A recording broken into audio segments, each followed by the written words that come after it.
Hi hello ನಮಸ್ತೆ welcome to Ashwini channel. ನಾನು YouTube ಚಾನಲ್ನ ಸಬ್ಸ್ಕ್ರೈಬ್ ಮಾಡಿದವ್ರಿಗೆ ಧನ್ಯವಾದಗಳು. ಯಾರು ಹೊಸದಾಗಿ ನೋಡ್ತಾ ಇದ್ದೀರಾ ಅವರು ಕೂಡ ಸಬ್ಸ್ಕ್ರೈಬ್ ಮಾಡ್ಕೊಳ್ಳಿ, ಬೆಲ್ ಬಟನ್ನ ಪ್ರೆಸ್ ಮಾಡ್ಕೊಳ್ಳಿ. ಇದೇ ರೀತಿ ಹೊಸ ಹೊಸ ವಿಡಿಯೋ ನೀವು ವೀಕ್ಷಿಸಬಹುದು. ನಾನಿವತ್ತು ಮಾಡ್ತಾ ಇದ್ದೀನಿ ಕೆಸುವಿನ ಸೊಪ್ಪಿನ ವಡೆ. ತುಂಬ ರುಚಿಯಾಗಿರುತ್ತೆ, ಟೇಸ್ಟಿ ಕೂಡ. ಮತ್ತು ಇದು ಸಾಂಪ್ರದಾಯಿಕ ಶೈಲಿಯಲ್ಲಿ, ಅಂದರೆ ಮೊದಲಿನ ಕಾಲದಲ್ಲಿ ಹೇಗೆ ಮಾಡ್ತಾಯಿದ್ರಲ್ಲ ಆ ಶೈಲಿಯಲ್ಲಿ ನಾನು ಮಾಡ್ತಾಯಿದ್ದೀನಿ. ಹೆಲ್ತ್ಗೆ ತುಂಬ ಒಳ್ಳೆಯದು. ಈ ಸೊಪ್ಪು ತಿನ್ನೋದ್ರಿಂದ ಡೈಜೆಸ್ಟಿವ್ ಸಿಸ್ಟಮು ಚೆನ್ನಾಗಿರುತ್ತೆ, ಹಾರ್ಟ್ ಹೆಲ್ತ್ನೂ ಚೆನ್ನಾಗಿರುತ್ತೆ, ಇಮ್ಯುನಿಟಿ ಸಿಸ್ಟಮ್ ಚೆನ್ನಾಗಿರುತ್ತೆ. ಮತ್ತು ಇದರಲ್ಲಿ ವಿಟಮಿನ್ಸು ಮಿನರಲ್ಸು ತುಂಬ ಇದೆ, ಫೈಬರ್ ಕೂಡ ತುಂಬ ಇದೆ, ವಿಟಮಿನ್ ಎ ಮತ್ತು ಸಿ ಇದೆ, ಆ್ಯಂಟಿ ಆಕ್ಸಿಡೆಂಟ್ಸ್ ಇದೆ.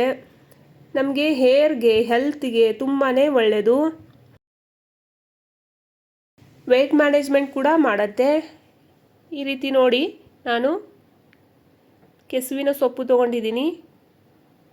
ನಾರ್ತ್ ಕರ್ನಾಟಕದಲ್ಲಿ ಇದಕ್ಕೆ ಸಾವಿ ಪಲ್ಲೆ ಅಥವಾ ಕೆಸುವಿನ ಸೊಪ್ಪು, ಕೆಸುವಿನ ಎಲೆ ಅಂತ ಹೇಳ್ತಾರೆ. ನಾನಿಲ್ಲಿ ಕಡಲೆಬೇಳೆನ ನೆನೆಸಲಿಕ್ಕೆ ಇಟ್ಟಿದ್ದೆ. ಕಡಲೆಬೇಳೆನ 2 ರಿಂದ 3 ಅವರು ನೆನೆಸಿ ಇಟ್ಕೊಳ್ಬೇಕು. ಕೊತ್ತಂಬರಿ ಸೊಪ್ಪು, ಕರಿಬೇವು ಸೊಪ್ಪು, ಜೀರಿಗೆ. ನಾನಿಲ್ಲಿ ಹುಣಸೆ ಪುಡಿನ ಹಾಕ್ತಾಯಿದ್ದೀನಿ. ಹುಣಸೆ ಹಣ್ಣಿನ ಪುಡಿ ಹೇಗೆ ಮಾಡೋದಂತ ನಾನು ಯೂಟ್ಯೂಬ್ ಚಾನಲಲ್ಲಿ ಅಪ್ಲೋಡ್ ಇದೆ, ನೀವು ವೀಕ್ಷಿಸಬಹುದು. ಉಪ್ಪು, ಜೀರಿಗೆ, ಧನಿಯಾ ಕಾಳು, ಎಳ್ಳು. ನೀವು ಅಚ್ಚ ಖಾರದ ಪೌಡ್ರ್ ಹಾಕ್ಕೊಳ್ಳಿ, ಇಲ್ಲಾಂದರೆ ಹಸಿಮೆಣಸಿನ್ಕಾಯಿ ಹಾಕ್ಕೋಬಹುದು. ಶುಂಠಿ, ಬೆಳ್ಳುಳ್ಳಿ, ಬೆಲ್ಲ, ಗಸಗಸೆ, ಅರಿಶಿನ ಪುಡಿ. ಒಂದು ಮಿಕ್ಸಿ ಜಾರ್ ತಗೊಳ್ಳಿ, ಅದರೊಳಗೆ ನೆನೆಸಿರುವಂತಹ ಕಡಲೆಬೇಳೆ ಹಾಕ್ಕೊಳ್ಳಿ. ಕಡಲೆ ಹಿಟ್ಟಿಂದನೂ ಮಾಡ್ತಾರೆ, ಬಟ್ ಅಷ್ಟು ಟೇಸ್ಟಿ ಬರಲ್ಲ. ಈ ರೀತಿ ಮಾಡಿದ್ರೆ ತುಂಬ ಟೇಸ್ಟಿಯಾಗಿ ಬರುತ್ತೆ. ನೀವು ಬೇಕಾದರೆ ಕಡಲೆ ಹಿಟ್ಟಿಂದ ಮಾಡ್ಕೊಳ್ಳಿ, ಅದರೊಳಗೆ ಸ್ವಲ್ಪ ಅಕ್ಕಿ ಹಿಟ್ಟು ಹಾಕ್ಕೊಳ್ಳಿ. ಶುಂಠಿ ಬೆಳ್ಳುಳ್ಳಿ ಹಾಕ್ಕೊಳ್ಳಿ, ಸ್ವಲ್ಪ ಬೆಲ್ಲ ಹಾಕ್ಕೊಳ್ಳಿ, ಕರಿಬೇವು ಸೊಪ್ಪು ಹಾಕ್ಕೊಳ್ಳಿ. ಹಸಿಮೆಣ್ಸಿನ್ಕಾಯಿ ತಿಂತಿದ್ರೆ ನೀವು ಹಸಿಮೆಣ್ಸಿನ್ಕಾಯಿ ಇವಾಗಲೇ ಹಾಕ್ಕೋಬೇಕಾಗತ್ತೆ. ಈ ರೀತಿ ಪಲ್ಸ್ ಮೋಡಲ್ಲಿ ನೀವು ರುಬ್ಕೋಬೇಕಾಗತ್ತೆ. ನಾವು ನೀರು ಹಾಕಲೇಬಾರ್ದು ಇದಕ್ಕೆ. ನೀರು ಹಾಕಿದ್ರೆ ಸ್ಟಫಿಂಗ್ ಮಾಡಲಿಕ್ಕೆ ಬರಲ್ಲ, ಅದಕ್ಕೋಸ್ಕರ ನೀರು ಹಾಕಬಾರ್ದು.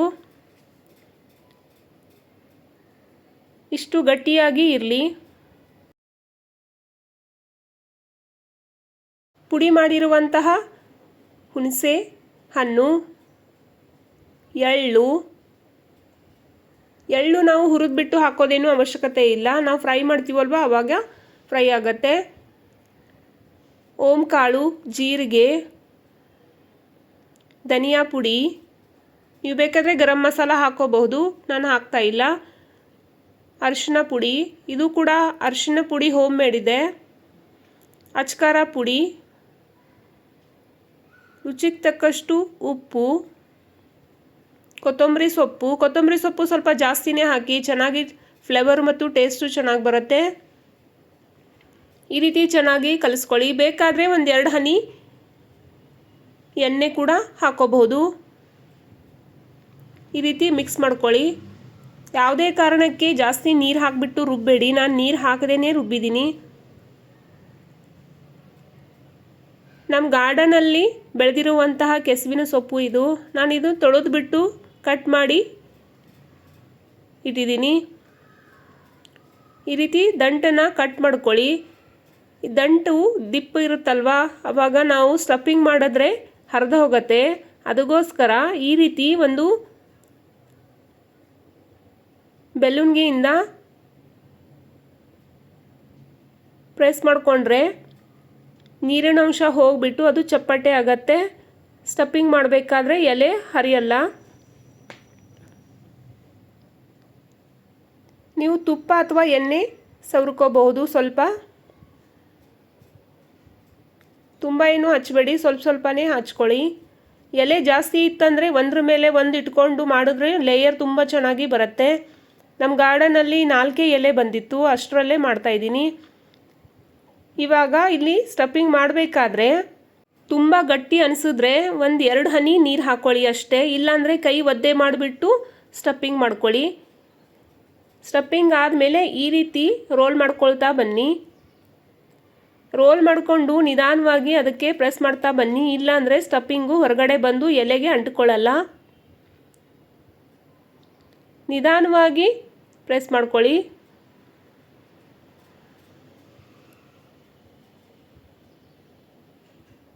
ಶ್ರಾವಣ ಮಾಸದಲ್ಲಿ ಅಂತೂ ತುಂಬ ತಿಂತಾರೆ ನಮ್ಮ ಕಡೆ ಈ ಪಲ್ಯ. ಇದರಿಂದ ಪಲ್ಯ ಕೂಡ ಮಾಡ್ಕೋಬಹುದು, ಸಾಂಬಾರದಲ್ಲಿ ಕೂಡ ಹಾಕೋಬಹುದು, ತೊಗರಿಬೇಳೆ ಸಾಂಬಾರಲ್ಲಿ ಹಾಕೋಬಹುದು.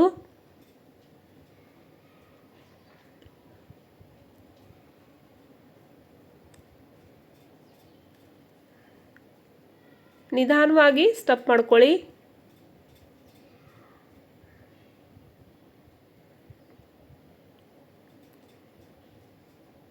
ಇವು ಎಲೆಗಳು ಚಿಕ್ಕ ಚಿಕ್ಕದಾಗಿತ್ತು, ಅದಕ್ಕೋಸ್ಕರ ನಾನು ಒಂದ್ರ ಮೇಲೆ ಒಂದು ಇಡ್ತಾ ಇದ್ದೀನಿ. ಈ ರೀತಿ ಒಂದ್ರ ಮೇಲೆ ಒಂದು ಇಡೋದ್ರಿಂದ ಲೇಯರು ತುಂಬ ಚೆನ್ನಾಗಿರುತ್ತೆ. ಎಲೆಗಳು ಜಾಸ್ತಿ ಇತ್ತಂದರೆ ಈ ರೀತಿ ಎಲೆ ಮೇಲೆ ಎಲೆ ಇಟ್ಕೊಂಡು ಸ್ಟಫಿಂಗ್ ಮಾಡ್ಕೊಳ್ಳಿ. ಉಪ್ಪು ಖಾರ ಸ್ವಲ್ಪ ಜಾಸ್ತಿನೇ ಇರಲಿ, ಇಲ್ಲಾಂದರೆ ನಾವು ಹಬೆಯಲ್ಲಿ ಬೇಯಿಸ್ತೀವಲ್ವ ಆವಾಗ ಉಪ್ಪು ಖಾರ ಕಡಿಮೆ ಆಗಿ ಹೋಗುತ್ತೆ.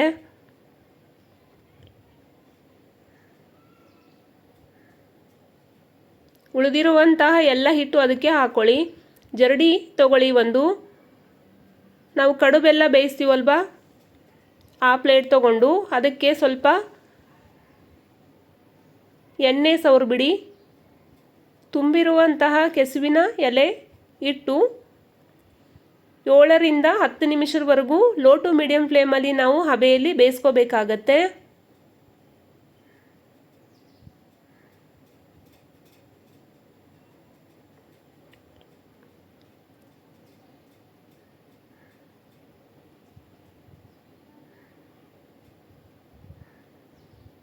ಒಂದು 7 ನಿಮಿಷ ಆಗಿದೆ ನೋಡಿ, ಎಷ್ಟು ಚೆನ್ನಾಗಿ ಕಲರ್ ಕಾಣಿಸ್ತಾ ಇದೆ. ಇವಾಗ ನಾವು ನೋಡೋಣ ಹಿಟ್ಟು ಬೆಂದಿದೆಯಾ ಅಂತ. ಹಿಟ್ಟು ಬೆಂದಿದೆ ನೋಡಿ, ಎಷ್ಟು ಚೆನ್ನಾಗಿ ಆಗಿದೆ. ನಾವು ಹೀಗೆ ತಿಂದರೆ ಇದು ಗಂಟ್ಲು ಕೆರೆತ ಬರುತ್ತೆ, ಅದಕ್ಕೋಸ್ಕರ ನಾವು ಇದನ್ನು ಫ್ರೈ ಮಾಡ್ಕೋಬೇಕಾಗತ್ತೆ. ಫ್ರೈ ಮಾಡಲಿಲ್ಲ ಅಂದರೆ ಗಂಟ್ಲು ಗಸಗಸ ಅನಿಸುತ್ತೆ. ಬೇಯಿಸಿದ ಮೇಲೆ ಒಂದು ಪ್ಲೇಟಿಗೆ ಹಾಕೊಳ್ಳಿ, ತಣ್ಣಗಾಗಲಿಕ್ಕೆ ಬಿಡಿ. ಬಿಸಿ ಇರುವಾಗ ನೀವು ಕಟ್ ಮಾಡಿದ್ರೆ ಶೇಪು ಚೆನ್ನಾಗಿ ಬರಲ್ಲ, ಲೇಯರ್ಸು ಚೆನ್ನಾಗಿ ಬರಲ್ಲ, ಒಡೆದು ಹೋಗುತ್ತೆ. ತಣ್ಣಗಾದ್ಮೇಲೆ ಕಟ್ ಮಾಡ್ಕೊಳ್ಳಿ. ನೀವು ಡೀಪ್ ಫ್ರೈ ಮಾಡ್ತಾಯಿದ್ರೆ ಸಣ್ಣ ಸಣ್ಣ ಪೀಸ್ ಮಾಡ್ಕೊಳ್ಳಿ. ನಾನು ಇಲ್ಲಿ ಶಾಲೋ ಫ್ರೈ ಮಾಡ್ತಾಯಿದ್ದೀನಿ, ಅದಕ್ಕೆ ನಾನು ದಪ್ಪದಾಗಿ ಪೀಸಸ್ಸು ಕಟ್ ಮಾಡ್ತಾಯಿದ್ದೀನಿ. ಎಷ್ಟು ಚೆನ್ನಾಗಿ ಆಗಿದೆ ನೋಡಿ, ಲೇಯರ್ ಎಷ್ಟು ಚೆನ್ನಾಗಿ ಬಂದಿದೆ, ಎಲೆಗೆ ಹಿಟ್ಟು ಅಂಟ್ಕೊಂಡಿದೆ. ನೀವು ಬೇಕಾದರೆ 1 ಟೇಬಲ್ ಸ್ಪೂನಷ್ಟು ಅಕ್ಕಿ ಹಿಟ್ಟು ಕೂಡ ಹಾಕ್ಕೋಬೋದು. ಹಿಟ್ಟನ್ನ ಕಲಿಸ್ಕೋಬೇಕಾದ್ರೆ ಅಥವಾ ಬೇಳೆ ರುಬ್ಬಬೇಕಾದ್ರೆ ಸ್ವಲ್ಪ ನೀರು ಹಾಕಿಬಿಟ್ಟು ರುಬ್ಬಿದರೆ ಆವಾಗ ಗಟ್ಟಿ ಮಾಡಲಿಕ್ಕೆ ನೀವು 1 ಟೇಬಲ್ ಸ್ಪೂನಷ್ಟು ನೀವು ಅಕ್ಕಿ ಹಿಟ್ಟು ಹಾಕ್ಕೊಳ್ಳಿ. ಜಾಸ್ತಿ ಹಾಕ್ಕೊಳ್ಳೋಕೆ ಹೋಗಬೇಡಿ. ಅಕ್ಕಿ ಹಿಟ್ಟು ಹಾಕೊಂಡ್ರೂ ಲೇಯರ್ ಕೂಡ ಚೆನ್ನಾಗಿ ಬರುತ್ತೆ, ಕ್ರಿಸ್ಪಿನೆಸ್ಸು ಆಗುತ್ತೆ ಫ್ರೈ ಮಾಡಬೇಕಾದ್ರೆ. ಒಂದು ಪ್ಯಾನ್ ಇಡಿ, ಅದರೊಳಗೆ ಎಣ್ಣೆನ ಹಚ್ಚಿಬಿಟ್ಟು ಶಾಲೋ ಫ್ರೈ ಮಾಡ್ಕೊಳ್ಳಿ. ನೀವು ಡೀಪ್ ಫ್ರೈ ಕೂಡ ಮಾಡ್ಕೋಬಹುದು. ಡೀಪ್ ಫ್ರೈ ಮಾಡಿದ್ರೂ ಟೇಸ್ಟು ಚೆನ್ನಾಗಿರುತ್ತೆ, ಕ್ರಿಸ್ಪಿ ತುಂಬ ಬರುತ್ತೆ. ನಾನು ಡೀಪ್ ಫ್ರೈ ಬೇಡ ಅಂತ ಶಾಲೋ ಫ್ರೈ ಮಾಡ್ತಾಯಿದ್ದೀನಿ.